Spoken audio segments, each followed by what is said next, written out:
Hello, my name is Jillian Glenn if you don't know me, and I was recently diagnosed with Ehlers-Danlos syndrome type 3, or the hypermobile type, as well as POTS, which stands for postural orthostatic tachycardia syndrome, TMJ, which is limited mobility and issues with my jaw joints, as well as MCAS, or mast cell activation syndrome. So I got all of these diagnoses about 2 to 3 months ago. So I am navigating everything as best as I can while I'm adjusting. So currently part of my treatment plan for my POTS symptoms, which include headache, dizziness, lightheadedness, and before being diagnosed, I was passing out. So in order to treat some of these symptoms, some of them are also in the broader spectrum of dysautonomia, but the more heart-related ones are the ones I just listed. So to treat these, I have been put on a beta blocker, which is regulating my heart rate, and I have been doing weekly infusions of a banana bag, which is NS or normal saline, with a vitamin cocktail, and then so a liter of a banana bag and then half a liter of just NS. So I have been doing that once a week for about 2 months now, and unfortunately we haven't been able to find anything in my area, and my cardiologist is in Katy. So typically every Monday somebody drives with me out to Richmond, which is about an hour away, and that's where I get my infusions. It's an emergency room that has a deal with my cardiologist where they will do these infusions for his patients. So anyways, long story short, the drive is tricky. It takes an hour to get out there and then 4 hours to do the infusion itself, not including checking in, getting an IV started and checking out. So typically about 5 hours spent there and then an hour to come back. So with the drive and the amount of time it takes up about a whole day, and that's once a week every week. And I was still, by the end of the week, having lots of symptoms again, and was getting increasingly concerned about the risk of passing out. And the goal of my treatment plan as of right now is for me to go back to school in the fall. I'm a student at Baylor, and I had to withdraw this semester, and so my goal and my whole medical team's goal is to get me back in the fall. That being said, having those symptoms and trying to live independently without living at my parents' house is difficult. So my cardiologist recommended that I start doing the infusions twice a week. However, because of the Ehlers-Danlos syndrome, my veins have become increasingly difficult to access. Not only do they roll or blow easily, but they also are developing scar tissue from repetitive use of certain veins. So my cardiologist recommended that I get a Port-A-Cath inserted and increase to doing the infusions twice a week using home health so I could do them from home, and then gradually over the course of 6 to 9 months decrease back to once a week, and then kind of slowly add the number of days that I have in between each infusion until I get down to not needing it all. So doing it twice a week is kind of getting my body back up to its baseline. And the infusions help with the symptoms, but the real reason that they are helpful is because they are giving me extra hydration, which is very important for Ehlers-Danlos syndrome because the connective tissue is stretchier than normal, so the blood vessels and veins and everything stretch more than they should, which means that staying hydrated is more difficult. So I am on a high sodium diet and I do the infusions to help with that. So I, on Tuesday of this week, saw a vascular surgeon, and we told him the situation, and he agreed that a port sounded like a good idea and said he would get me in as soon as possible. And I left the appointment with surgery scheduled for today, which is Thursday. So I went to him 2 days ago and had the surgery today, hence why I look like this. So, and all of this.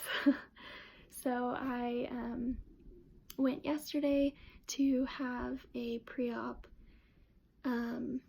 blood draw and EKG as requested by the anesthesiologist because of my cardiac issues, and everything was normal, so I was set to go. And my appointment was at a surgical center in Houston, which is about 45 minutes to an hour away, and the surgery was scheduled for 6:30 this morning, so I had to be there at 5, so we left our house at 4, which means I got up at 3:30.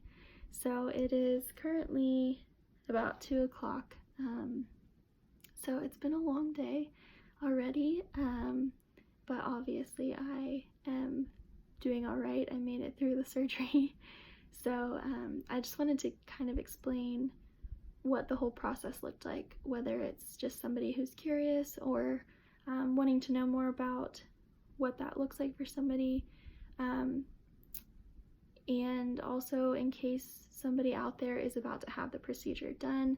I find it helpful to hear people's real experiences and not just looking at simulated videos of the logistics of the surgery. So I arrived at the surgical center and they had me sign a few pages of paperwork and consent forms. I was called back by the nurse, went to the pre-op area. She verified everything, asked me some additional questions, made sure that I had fasted food and water since the night before, but had used a few sips of water just to take some necessary medications this morning that would be helpful for during the surgery. And then I changed into my lovely garb, which included a gown and pressure stockings and the slip-resistant socks, and then the little hairnet. And they put some little compression sleeves that are different than the socks over my legs, and those were used during the surgery to just continually compress and release, similar to a blood pressure cuff but on your legs, and that's just to prevent blood clots from happening. So I was at low risk because this surgery is usually completed within 30 minutes to an hour, usually more on the end of 30 minutes, so they don't always do that, but they decided for me it would just be a good thing to do as an extra precaution. So I got all set up and I got my IV in my hand, which is typical for a surgery. And then after I had answered all the nurses' questions, my parents were allowed to come back into the little pre-op curtained off area that I was in, and I just had some time to talk to them, tell them what the nurse had told me, and then they were there when the surgical nurse came in, the anesthesiologist came in, the surgeon came in, and then they wheeled me back. So before all of that happened, I was given 2 medications to address nausea. I was feeling nauseous, and I have a family history of people reacting to anesthesia because of just whatever causes the reaction, but the reaction is severe vomiting, nausea. It's really terrible, and my brother is the one who gets it worse. So every time I've had surgery, I have mentioned that, and they just give me extra nausea medication as a precaution. So they gave me 1 medication through my IV and 1 that I drank, and then they also gave me a medication because of my reflux and heartburn that is kind of related to EDS and could be caused by a potential hiatal hernia. So that's not typical protocol. That was just specific to my issues. And then they had a bag of saline, and it's actually called LR, lactated ringers. They had a bag hanging, and it was a very slow drip just to keep me hydrated. So after we spoke to the surgeon and everybody, I was given the happy juice, which is just a medication. I can't think of the name, but it's just to relax you, to calm your nerves as they take you into the OR. And I was taken in, and I honestly remember less this time than I have every time in the past. I think I was just really tired and there was more going on, so by the time I got to the operating room, I honestly don't remember much after that until I did wake up. So they sedated me and did the operation, and then I woke up in recovery, and I was in quite a bit of pain. So anesthesia does tend to make people more emotional, normal response, but I was not only emotional because of the anesthesia, I was also very emotional because of the level of pain I was in. Part of it was EDS pain, just from being on the table for so long and being moved between beds, and my joints were just really hurting, but also my neck and chest were very uncomfortable. So I'll actually show you. This is the very small incision, and then this is the larger one, and they're kind of purple because of a skin glue that they put over it. So there are sutures on the inside that you can't see, and the glue is just kind of an extra seal. It's not required, but they just do it to help seal everything and help it heal as best as possible. So this incision is to thread the catheter through your carotid, and then the catheter ends up threading down to the opening of the aorta, which is part of your heart. So then they make an incision here and create a pocket, and this is the actual port. I'll turn to the side and see if you can see it, that raised bump, that's the port. So currently I can't feel anything when I touch from here all the way up to here. This whole area in between, it's completely numb because of lidocaine. So you can see some little red dots all over. Those are all from lidocaine injections, which is local anesthesia to numb the area.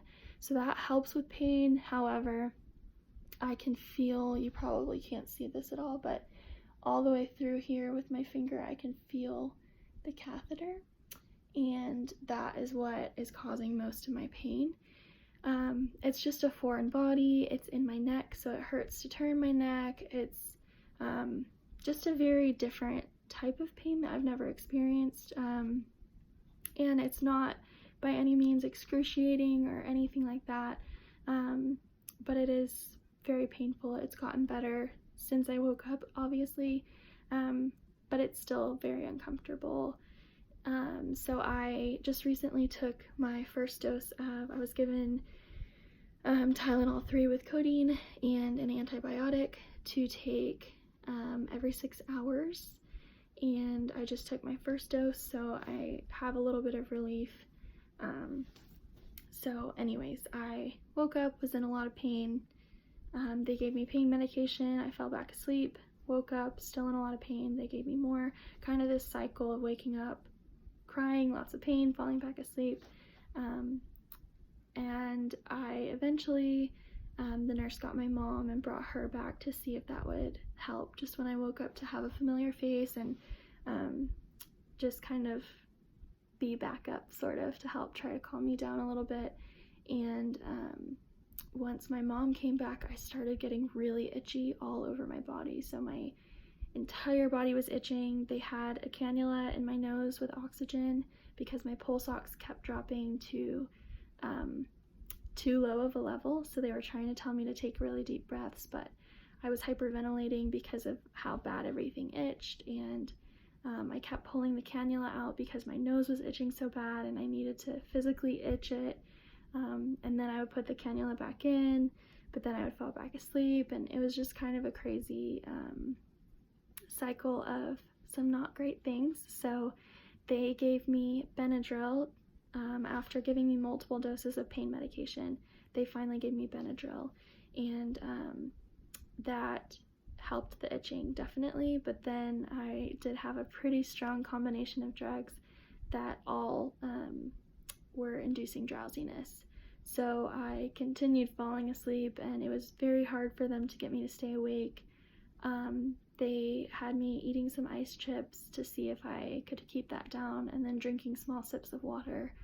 And then eventually they gave me some graham crackers, and I took a few bites of a graham cracker and then fell asleep. And then I tried to eat more, and I would hit my chin with it, and I was very disoriented and just really out of it. So like I said, continually my pulse ox kept dropping, so they would have to wake me up and tell me to keep breathing, which had happened after a previous surgery, so I'm not sure. I know I hold my breath when I'm in pain, but I don't think it's happened quite like it had today, because I was legitimately falling back asleep, so I wasn't actively holding my breath that I remember, so it must have just been my body's reaction to the pain, and not as much of a conscious decision. So it was a bit stressful, not exactly the way we hoped it would go. Thankfully the surgery was entirely successful, and my surgeon told me that I should be able to access the port, or have home health access the port, by Monday or Tuesday of next week to have my first infusion.